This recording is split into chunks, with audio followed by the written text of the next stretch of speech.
বেশিরভাগ সময় একা চলার, একা থাকার চেষ্টা করবেন। কারো উপর ভরসা ইন্ডিপেন্ডেন্ট হয়েন না। যেই কাজ নিজে করার চেষ্টা করবেন, কারণ আপনাকে আমাকে কোনো না কোনো দিন একদিন একা হতেই হবে। যদি অভ্যাস হয়ে যায় মানুষ ছাড়া থাকতে না পারার, সে মানুষ যদি কোনোদিন বেড়াইতে যায়, মারা যায়, আপনার রাত্রে আর ঘুম আসবে না। আপনার অভ্যাস যদি এমন হয় আপনি একা ভাত খেতে পারেন না, কাউকে না কাউকে লাগে, তাহলে জীবনে এমন সিচুয়েশন আসবে যে আপনার পাশে মানুষও থাকবে না, আপনাকে একা ভাত খাইতে হবে, সেদিন আপনার কণ্ঠনালী দিয়ে ভাত নামবে না।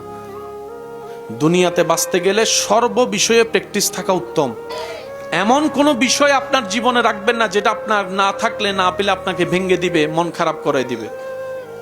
ভরসাটা থাকবে রবের উপর। একা চলতে থাকেন, আসছি একা, যাব একা, একাই আমাদের জীবন।